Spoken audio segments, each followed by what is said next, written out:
अस्सलाम वालेकुम। आज हम स्टार्ट कर रहे हैं पैराग्राफ नंबर 7 से। So let's get started. सबसे पहले ट्रांसलेशन देखेंगे।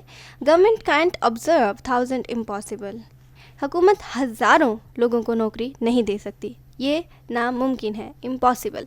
But in the competition to get government service most of you will be demoralized. लेकिन सरकारी मुलाजमत के हसूल की दौड़ में आप में से अक्सर लोग मायूसी का शिकार हो जाएंगे। Government can take only a certain number and the rest can not settle down to anything else and being disgruntled are always ready to be exploited by people who have own axe to grind। हुकूमत सिर्फ एक मखसूद तादाद को ही मुलाजमत दे सकती है और बाकी लोग किसी और काम में दिल नहीं लगा पाते और नाराज़ होकर ऐसे लोगों के हाथों इस्तेमाल होते हैं जिनके लिए अपने वफादात होते हैं। Now I want you to must divert your mind, your attention, your aims, your ambitions to other channels and other avenues and fields that are open to you and will increasingly become so। मैं चाहता हूँ कि आप अपनी सोच, तवज्जो, मकसद और ख्वाहिशात को दूसरे शोबों और रास्तों में मौके की तरह मोड़ें जो आपके लिए खुल रहे हैं और मुस्तकबिल में मज़ीद खुलते जाएंगे। There is no shame in doing manual work and labor। मेहनत मजदूरी करने में कोई शर्म की बात नहीं है। There is an immense scope in technical education for we want technically qualified people very badly.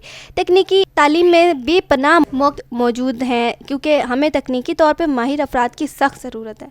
You can learn banking, commerce, trade, law etcetera which provide so many opportunities now. आप बैंकिंग, तिजारत, कारोबार, कानून वगैरह सीख सकते हैं और अब बहुत सारे मौके फराम करते हैं। Already you find that new industries are being started, new banks, new insurance companies, new commercial firms are opening and they will grow as while reading you go on। आप पहले ही देख रहे हैं कि नई सनतें, नई बैंकें, नई इंश्योरेंस कंपनियां और नए तिजारती इदारे खुल रहे हैं और जैसे जैसे वक्त गुजरेगा ये मज़ीद तरक्की करेंगे। Now these are avenues and fields open to you, think of them and divert your attention to them. यही वो रास्ते हैं और शोबे हैं जो आपके लिए खुल रहे हैं और इनके बारे में सोचें और अपनी तवज्जो उनकी तरफ मरकूज़ करें। And believe me, you will be there benefit your self more abundant and why than by merely going in for government service and remaining there, in what I should say a circle of clerkship, working there for morning till evening in most dingy and uncomfortable conditions।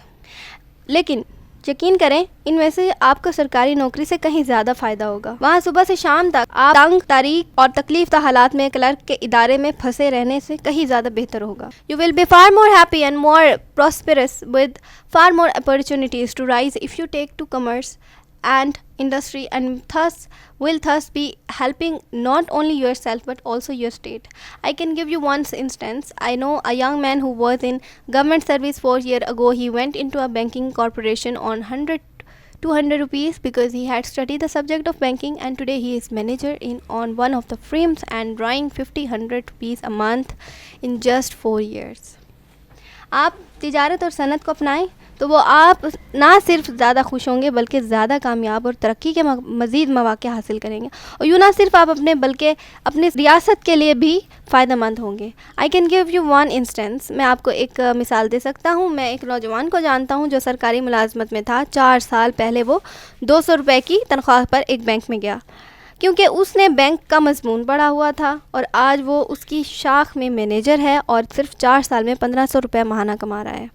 यही मौके आपके लिए हैं और मैं आप पर ज़ोर देता हूँ कि आप भी इस अंदाज में सोचना शुरू करें। ये था पैराग्राफ नंबर 7। आई होप आपको समझ आ गया होगा। If you have any question you can ask in the comment box. I will see you soon in my next video. Till then, Allah हाफिज़।